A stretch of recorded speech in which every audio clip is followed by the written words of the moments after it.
What's going on, guys? And I'm finally here to do my trade deadline aftermath video. I know a lot of people wondering, like, hey, when the hell is this guy to come on? You know, the Tigers went and they did exactly what you said. They went and sold. They went and got some new players. They went and rebuilt their core. When the hell are you going to come on here and make your video? Well, the wait is over. So today it's going to be a long video because we got a lot to talk about, a lot of trades to break down, and some prospects to talk about. So let's begin with the whole little bit of a preface here. As you guys know in my last video, my last couple of videos, I'm sitting here saying Tigers need to sell, sell, sell, sell, sell.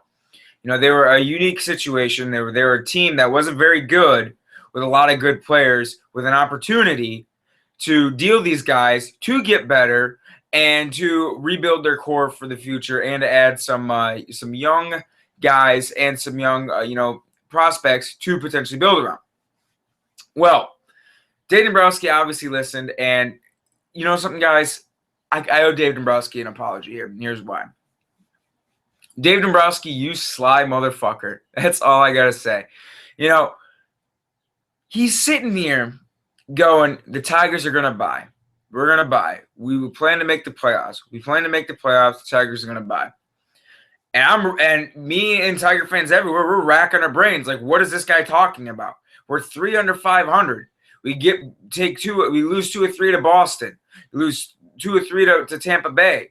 We're getting shit wrecked here on a nightly basis. What is the point of holding on these guys? Here's why Dave Dombrowski's a sly motherfucker. So he's sitting here, and teams are believing him. Because how can you not believe Dave Dombrowski? He's a guy that hasn't sold ever, really, in the last 10 years. He's never sold, his main pieces off to get young guys. Well, he keeps saying they're selling. Cole Hamels gets dealt. Scott Kazmir gets dealt. Those are the 2 guys, beside that were like premium guys that people wanted the most. Then all of a sudden, I find a little bit coincidental here. As soon as Hamels and Kazmir are dealt, then Dombrowski comes out and says, okay, well, listen, we're going to reboot. They're not calling it a rebuild, a reboot, And so he waits for these guys to get sold, get traded. Then he says they're going to reboot. And what does that guy do? And Johnny Cueto gets traded too. So what happens after that? All these guys are gone. Now he lets teams know that David Price is available. Yoenis Cespedes is available. Joakim Soria is available. His potential free agents are available.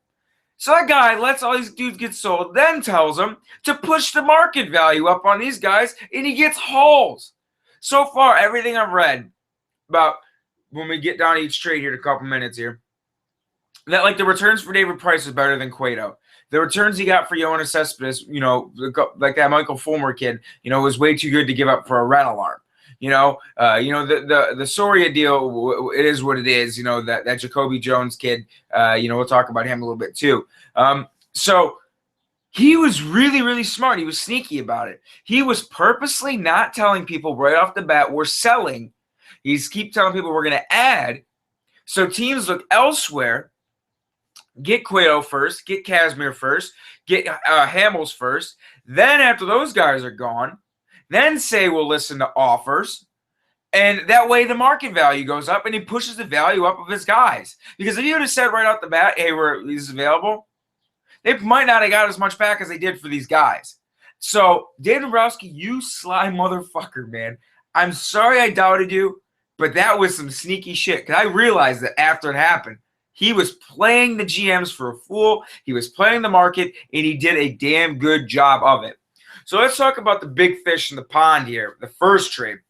After David Price became available, it took about 24 hours to deal him. The Dodgers were interested in him. The Yankees were interested in him. The Blue Jays were interested in him.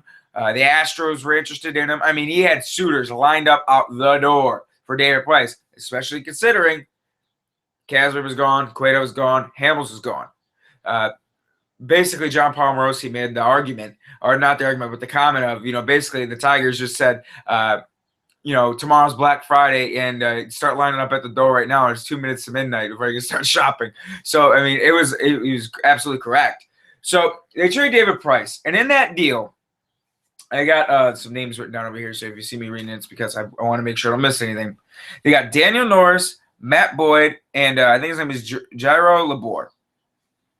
Now, I didn't know who Matt Boyd was or Laborde is, but I knew who Daniel Norris was. If you don't know who Daniel Norris is was the Blue Jays' top pitching prospect, and he's been in the news over the last year for other reasons because he's a guy that lives out of his van and everyone finds it all interesting. Like he's like some fucking guy like into the wild bullshit, whatever. You know, he calls his van Shaggy and he lives in it, but I don't care about any of that stuff.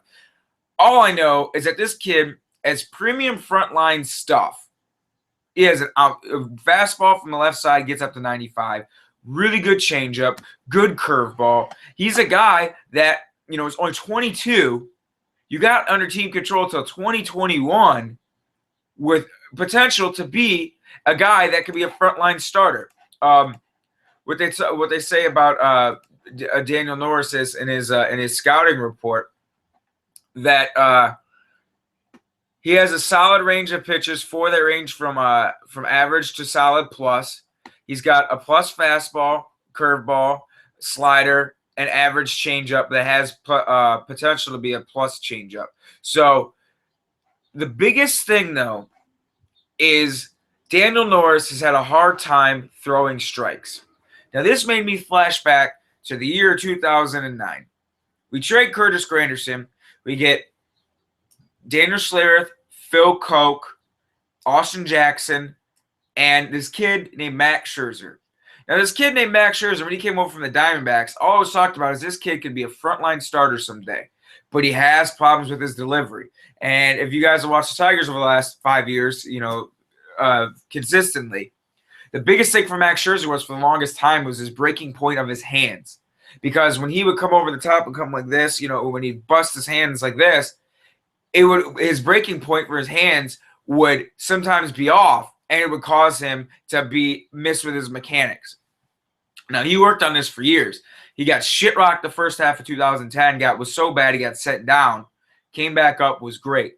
2011, he was pretty good. 2012, he got shit wrecked in 2011. 2012, he was bad in the first half, good in the second half. 2013, bad in the first half, really good in the second half. My mistake. I'm screwing this up. 2012, bad in the first half, really good in the second half. 2013, won the Cy Young because he finally put it all together. That second half of 2012 is when Scherzer really figured it out for his mechanics. 13 comes out. All of a sudden, this guy can pound the strike zone. All of a sudden, this guy is throwing his off-speed stuff for strikes. All of a sudden, this guy's fastball is 97. You know, like people were talking about when we first got him, that he had the potential to be that. You know, his sliders wipe out. You know, he learns the curveball to keep lefties off balance because lefties used to destroy him. You know, his strikeout rates, you know, he put it all together. And then 14, he was great. And obviously this year he's been good. So, you know, I'm not saying Daniel Norris is going to be Max Scherzer, but we've saw this game before already.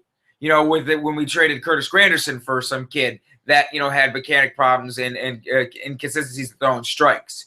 So I like our chances with Daniel Norris here. From what I've read, his delivery is the biggest reason why his command is not that great. The quote from Fangraphs is the cause appears to be Norris's delivery and more specifically his direction to the plate and the consistency sinking of the delivery. So kind of like Max Scherzer, hard time repeating his mechanics correctly for his arm slot to stay true.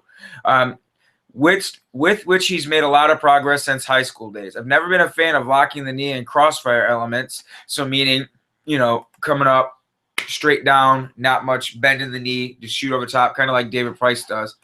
So hopefully Detroit can help make him necessary adjustments and hit his ceiling as a number 2 or 3 starter. So, I mean, he's got a lot of potential, and it's an outstanding centerpiece to what they got for him. And he's going to start this Sunday, and I really, really, really like that because, I mean, come on, guys.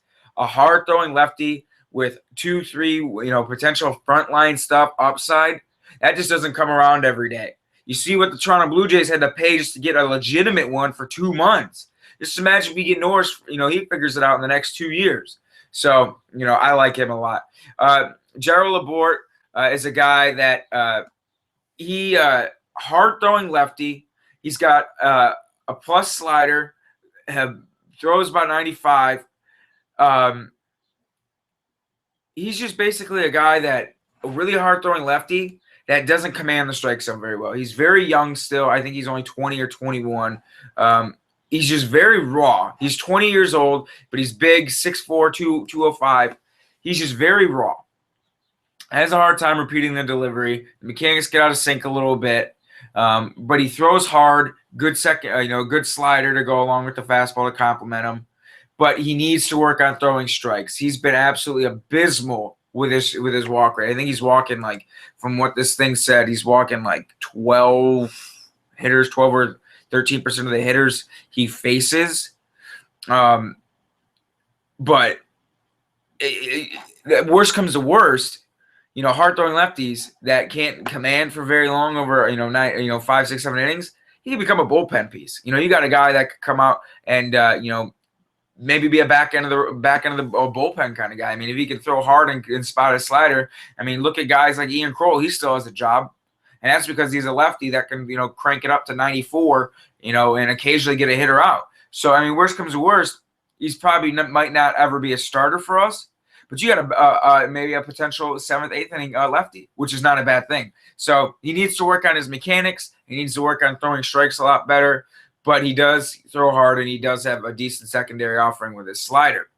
And then the last guy is Matt Boyd. And Matt Boyd, I really like what I've read about him so far. Matt Boyd is a guy that absolutely pounds the strike zone. Let me read you his numbers this year.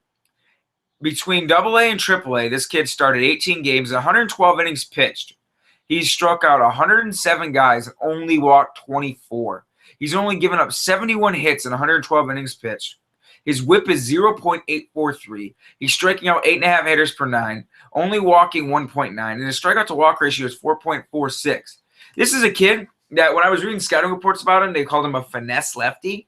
But from what I've read too, from Blue Jays prospect guys, this is a guy that's added velo over the last couple of years. Like, he was a guy that was a high 80s, low 90s. I guess he's gotten all the way up to 93 this year too. So he's throwing in the low 90s. Once in a while crank up to 93. I really, really like what this kid offers. I mean, pounds the strike zone. He's got a decent secondary offerings, and his strikeout rate has gone up too. What the scouting report says on him is a guy said, just talked to a scout that saw him a few weeks back. His velo jumped this year from 88 to 92 to 94 to 96 and has solid average off speed. And his solid average off speed is now above average, sometimes flashing better. So his secondary offerings are getting even better. He signed for $75K as a senior from Oregon State, who had his velo bump up as a senior. So this isn't uncommon for Boyd to be gaining velocity. And then again, 2 years later, basically unprecedented as far as I know. He's at least as high as a 45 FV now, probably closer to a 50 FV. When the scout was telling me what he saw, I made him repeat everything because it was so hard to believe. So you're talking about a guy who was looked upon as a finesse lefty, all of a sudden throwing as hard as 96. He's got average to plus secondary offerings. He's been gaining velocity every year. Pounds the strike zone. This could be the Alex Wilson of the Rick Porcello trade. When you trade for Yoenis Cespedes and you get Alex Wilson, Cespedes did great, but all of a sudden Wilson's your fucking closer, and he's as the third lowest ERA minimum by relievers, minimum 50 innings pitched. He could be your Alex Wilson. So I really like it. So recap the David Price trade before we move on. Norris, Love, outstanding centerpiece. Problems with mechanics, hard throwing, can strike you out, but he has, ever figures out the mechanics like Scherzer did, he has the potential to be a 1-2-3. Someone top end of your rotation. LeBoer, probably never going to be a starter in my eyes. I think he's going to end up being a bullpen reliever guy back end, because he throws hard, just can't repeat his delivery, and just doesn't throw enough strikes. Matt Boyd, absolutely love this guy. I think he's a wild card dude. Velocity's picked up. Secondary stuff is looking better. Pounds the strike zone. Striking out over 20% of the hitters he's facing. Only walking about 5-6%. And he's a lefty. These are the kind of guys you got to watch out for because I really like that. So now we're going to move on to the Yoenis Cespedes trade. The Tigers, just minutes minutes before the trade deadline, traded Cespedes. I was like, I wanted him to get traded to the Mets so bad because I wanted Zach Wheeler. I was like, man, they traded Carlos Gomez. I know why they would give up Wheeler for Gomez, because Gomez had a couple more years of team control left. Cespedes was only a rental bat. Well, as soon as they said Cespedes was traded to the Mets, I'm like, oh, is it going to be Wheeler? And it wasn't. It was for Michael Fulmer and Luis Cessa. Now, Michael Fulmer, I was watching him. I watched like 4 or 5 videos on Fulmer last night. A buddy of mine came over, and we were watching videos on Fulmer. And Fulmer, man, if you watch him, he comes up and curls up in his delivery just like Roy Halladay. I'm like, where the hell did I see this before? Now, his start isn't so much like Halladay, the way he picks up his legs. But if you watch when he comes up and curls around and the way he hides the ball behind him, and he leans a little bit more back on his back of his leg, but he curls up just like Roy Halladay. The way he hides the ball is just like Roy Halladay, and he drives a little bit more into the ball. You know, takes a bit bigger step than Roy Halladay, but there is some comparable things to his delivery to Roy Halladay, and I really liked what I saw because Roy Halladay had a very repeatable delivery and was great with his mechanics. Fulmer is a guy when I was watching. He has an absolutely nasty sinker. He gets on top of that ball. Good late life. I saw him get it all the way up to 96 with it before. Good slider. Pounds the lower half of the zone. Decent changeup. Get guys out in front of it. So I really, really, really liked what I saw from Michael Fulmer a lot. I mean, he's a guy that I've been hearing mixed reviews on him. Some people, I read that from Ken Rosenthal, scouts were saying too much to give up for a rental bat because of his potential. And I read, that some of the comps weren't as great. Some of his comps, based on what Fangraphs has for the projecting him, they have it projected as a 4.8 WAR through his age 28 season. And some of the comps on there are Kevin Correa, Ted Lilly, and even James Shields. So, I mean, this is a guy that has a lot of potential. So far this year, AA, he has a 1.88 ERA and a 2.59 FIP in 86 innings. He has a 24% strikeout rate and is only walking 7% of the hitters. And he absolutely keeps the ball on the ground. I'm telling you. The only thing that I noticed about Fulmer in this video, in this particular start, is sometimes when he tries to overthrow a little too much sometimes, especially like when he's facing left-handed hitters, to really try to get that ball away from lefties. He's overthrowing a little bit too much, and it causes his arm slot to come off, and he would miss high a lot, high and away, meaning his arm slot is off. He'd miss high and away. But for the most part, this guy, when he's facing lefties, down and away, down and away, down and away, consistently kept the ball off the inside of the plate. Slider, consistently kept the ball off the inside of the plate, a place where a lefty could destroy it. And he showed ability to crank it up too. He got all the way up to 96. But I mean, watching this guy's videos, go watch it on YouTube, Baseball Instinct. Look up Michael Fulmer and look it up. I mean, this guy, in the video, I think there was only 2 balls that were hit remotely hard. I mean, all these balls just jamming hitters on the inside, especially righties, jamming righties on the hands.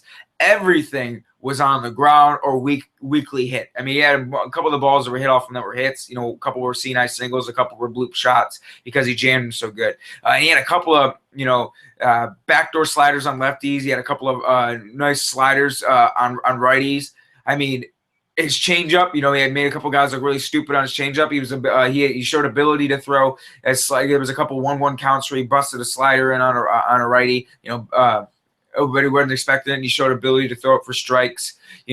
But what I was most impressed about was his ability with that sinker to keep the ball down. If you watch, I mean, he missed sometimes bad, but the ball was down, except when he overthrew and he was going up and away. But the late life on the ball when it's coming out of his hands, I mean, you could see it. I mean, this guy was right behind home plate. You could just see the explosion out the hands and how that ball is. I mean, it's a hard sinker. And like I said, he got all the way up to 96. And I was impressed by that, how he's consistently keeping it down. And the late life and the explosion and the weak contact that he generated. And the fact that he was able to strike out 24% of the hitters he's faced this year and only walk 7. And induce his ability to induce ground balls and the weak contact. That's a nice pickup right there. Really, really nice pickup. So I like Fulmer a lot. Luis Cessa, you know, some of the comps on him are like Robbie Ray. I'm trying to see these guys here. Kyle Gibson, Corey Lytle. So he isn't, from what the scouting report says, he isn't quite as exciting as Fulmer, but still is an intriguing prospect of his own right. The 23-year-old has split time between AA and AAA this year, where he's worked exclusively out of the rotation. He's recorded FIPs of 265 and 384, respectively, between the two stops. But Sessa doesn't miss tons of bats, evidenced by his 20% strikeout rate, but his walk just under 5%. So he's a guy that pounds the strike zone, doesn't strike out a lot, doesn't have quite the amount of stuff as Fulmer does, but he's a nice piece to pick up. Fulmer is definitely the guy. A lot of people, I was reading this article on Fangraphs, that's where I read all my baseball stuff, and Dave Cameron's kind of a douchebag. He's always like the pessimistic kind of fan, kind of dude. But I guess they compared Michael Fulmer to his biggest comp is Jabba Chamberlain. So let's hope Michael Fulmer is Jabba Chamberlain pre going to the bullpen for the first time, because Jabba was really nice when he first came up, when he was just an exclusive bullpen guy. So let's hope Fulmer has that kind of stuff, but he actually translates to the rotation better than Jabba Chamberlain did. That was the worst thing they ever did to him. And the last but not least, the Tigers traded Joakim Soria for Jacoby Jones. Jacoby Jones isn't anything too sexy. He's a guy, his first year in the Pirates system, this guy hits 311, 358, 459, hits or my mistake, his second year in the system in rookie A-ball. He hits 288, 347, 503, hits 23 homers and drives in 70 runs, But here's his problem. His strikeout rate every year, 20.9, 26.3, 26.7. It keeps climbing and climbing and climbing. This is a kid that he had an ISO of 216 in 2014, his best power year, but it's fallen all the way down to 142. Is this year in A-plus ball, because he's been between that and AA. This year in 93 games in A-plus ball, he's shown good pop. He has 10 homers, but he's only walked 7.3% of the time. He's struck out 26.7% of the time. His average fell all the way to 253. His on base went from 347 to 313. So, from everything that I've read about him, he's a guy that is a boomer bust kind of guy. And he projects to be, he's a shortstop / outfielder. I don't see him as any more than a guy that probably ends up fizzling out in the minors, because he struck out so much. I think he struck out like 153 times last year. I didn't check the stats, but I'm almost positive when I saw him a couple days ago, that's what it said, 153 times. So he's a guy that, he can't hit the ball out of the park, he can hit the ball a mile, but he doesn't consistently do it to save his life. So he's a guy that I if I had to say anything based on his numbers and based on what I've read, he's probably going to be a guy that's fourth outfielder / utility player that pinch hits off the bench, that could give you pop off the bench. That's about it, because his contact rates aren't consistent enough. He strikes out way too much, and he's the pretty much the word on him is he's a boomer bust kind of guy. He's like Adam Dunn, but doesn't get enough hits, enough consistency for the pop. So not as sexy, but you did what you did. So overall, looking at all these trades, Dave Dombrowski was great. Did an absolutely great job. Got a nice haul for every one of these guys, especially David Price. He was smart about how he waited for the market to free up before he made his guys available. Now let's start talking about the Tigers for the future. When I was talking to people, they're like, well, you're trading these proven guys for prospects, and they shouldn't have did that, because prospects are prospects. And I was telling these people, I'm like, look, would you rather watch guys like David Price pitch every fifth day, watch Yoenis Cespedes hit, watch Joakim Soria close out one ball game a week for the next 2 months, not get anything back for 2 or 3 of these guys, because Cespedes doesn't have a comp pick? Soria, I don't believe, would have a comp pick attached to him. Price would.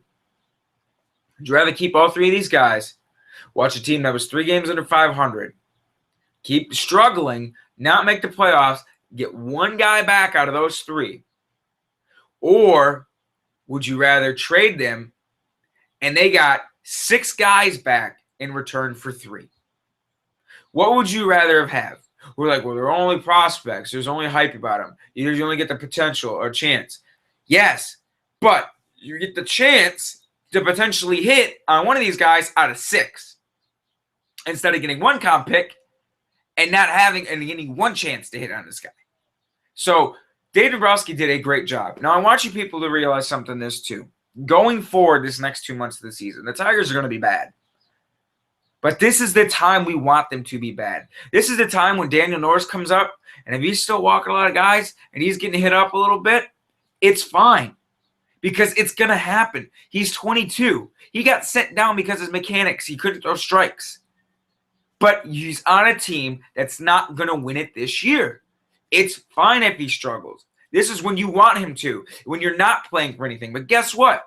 He comes up and pitches 50, 60 innings. That's 50, 60 innings of MLB experience to where he doesn't have to worry about getting sent down because he's playing on a club that's a contender and he can't consistently throw strikes on a start-to-start basis. You know, this is when you want to see guys like Daniel Norris struggle. You know, if Matt Boyd comes up and makes a couple of starts, you know, and he gets hit up again, it's okay.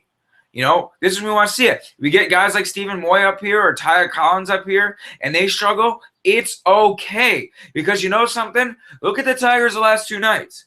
They're up 6-0 last night. Buck Farmer's on the fucking mound. And they give up a 6-run lead. They lose 7-6. So, or 8-7. My mistake. 8-7. Even though Jose Iglesias got dicked. You know, what's up with the home plate collision rule? They say the catcher can't block the plate.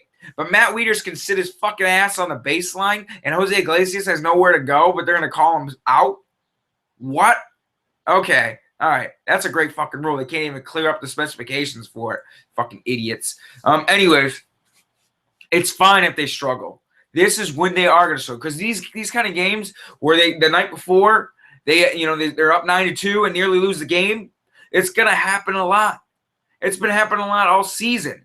But it's going to happen even more. Guys, if this team wins 75 games, be grateful. Because I am telling you, I know Miggy's about to be back here in a couple weeks, but I'm telling you, there's going to be even more guys in and out that bullpen at the back end floating around. There's going to be more guys mixed up that outfield because the waiver deadline is not till the end of August. And I guarantee you Rajai Davis ain't going to be around after that waiver deadline. Someone is going to pick him up off that. You watch. So Davis probably ain't going to be around. You're going to have a revolving door in your center and left field, corner, outfield spots. You know, but you know something? Get excited too. For the first time in over a decade, the Tigers have positional openings where you can watch their youth play. James McCann comes up last year. Gets like 3 starts. And everyone wanted to see him play, but there was nowhere for him to start. So he got minimal time, but look what happened this year. You know, look what we finally got to see when he finally got to start on an everyday basis. Steven Moya comes up last year. Got like 4 starts, 3 starts, like 15 at-bats. They had nowhere to play him. Tyler Collins, nowhere to play him. You know, Castellanos, when he first came up, nowhere to play him because Miggy was at third. You know, so be excited. We're getting to watch a new generation, a new core begin to take shape, begin to take form. We're going to be seeing all these new players. The youth finally get a chance. And if you're a young Tigers player, you better take advantage of this because this shit don't happen on the Tigers where, you know, come September, August time, when youth is getting towards the end of back into AAA or AA and the minors about to end and you get called up and you're just riding the pine the entire season, you know, typically they don't get at-bats in the big leagues because I know damn sure Oswald didn't start many guys last year, you know, like McCann and Moya and all those guys, and they get pitch hitting opportunities. And I know for damn sure Leland didn't start many guys because they had so much talent on the diamond. They had nowhere to take these guys out, and everyday positional players, you know, were you know, taking up those spots.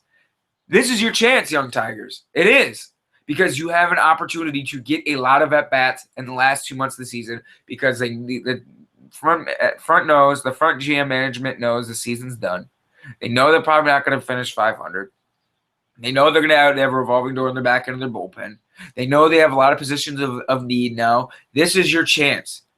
Go out there and play good. And Tiger fans, there's no use getting mad about how this team's going to play. There's no use getting mad about a 6-0 blowing a 6-run lead. There's no use getting mad about, you know, almost blowing a 9-2 game because it's going to happen. This team is not the same team. They lost a lot of guys. They have a lot of youth, and they're going to have a lot of positional movement in the next 2 months that you're going to see. But be excited because your youth finally gets a chance. You're going to see who potentially could be there for next year, and you get a legitimate opportunity to watch these guys get an opportunity to actually play and contribute to the big leaguers to set yourself up for 2016. So I'm excited. I'm excited as shit. For me, it's like a brand new beginning for this Tigers team. We're watching a brand new team, youthful, a lot of team control guys, you know. And the next thing I like about the Tigers is next year, you know, depending on their free agent class, next year they could compete for a second wild card. I don't think they're going to be better than Kansas City next year at all. You know, I think they'll probably finish third again next year. But, you know, next year they have a core in place. Miggy, JD, Casty, Kinsler. You know, they have a core in place to build around. McCann. That, you know, they go out and get a couple free agents. They could be a team that wins 81 games next year and competes for a second wild card spot. And what I really like about this, say 2017, I think is when the Tigers are going to get back toward the top and being able to contend for the division. Now, since like this year, where, you know, they're fucked at the deadline because they need a starter, 2 starters. They need a bullpen guy. You know, they need a lefty bat. Well, how are you going to trade for him? Because your best fucking prospect right now, you know, is goddamn Steven Moya, and you're not going to get rid of Derek Hill. Well, no one wants fucking Steven Moya because Steven Moya sucks. You think someone's going to give you a good starter for fucking Tyler Collins? No. No one's going to give you any of that shit for those guys. No one. So you're screwed because you had no trade chips to get better. Now, these guys, you got a boatload of starting depth in the minors now. You know, between Fulmer and Norris and Labor and Boyd and Sessa, you got a lot of starters down there. Say those guys start pitching good because they're going to have a logjam of starters, you know, who's going to be competing for roles next year in the big leagues. You know, even Shane Green, I guess you could consider. Now, if they need someone and when they're competitive, they have players to deal again. They have trade chips again. You were so depleted over the last couple of years because you've given up so many prospects to get players. Like last year, you gave up Jake Thompson and Corey Knievel, 2 of your best arms in your farm system, to get Joakim Soria for a year and a half. You know, so you had no one. You know, now they have people they can trade again. Now, you know, now they have a core to build around. So, like I said, guys, to reiterate one last time before I end this, they're going to struggle, and you're going to have to deal with it. Don't get mad. Don't sit here and say these prospects are busts. Don't sit here and say that these guys suck. These guys are young. They're going to struggle, but this is when you want them to struggle. When your team is playing for when their fucking first tee time on the first hole after September's over. That's what these guys are playing for right now because they're not making any kind of playoff. It's okay. This is when you want them to struggle because you're not playing for anything. You want these guys to get as much MLB experience this year as you can so they can get ready for next year. So, love the trades. Dombrowski is a genius. He's a sly motherfucker. He knew exactly what he was doing. Sorry for length of this video. I hope you guys liked it. And I'm excited, guys. Just be excited because we're going to be watching a lot of young talent and a lot of new youth on this squad. And I'm pretty pumped to see who's going on. I can't wait to watch guys like Daniel Fields this year. You know, maybe Steven Moya gets some time up here. You know, you'd probably see Dixon Machado too. You know, someone like that. So I'm pretty pumped. So that's what I got for you guys today. Daniel Norris starts Sunday. And I don't know when the next time I'm going to be on here to make a video. I'll probably come on here in a couple weeks or so, talk about how these prospects are doing and state of the Tigers a little bit. So have a good one, guys. Go Tigers.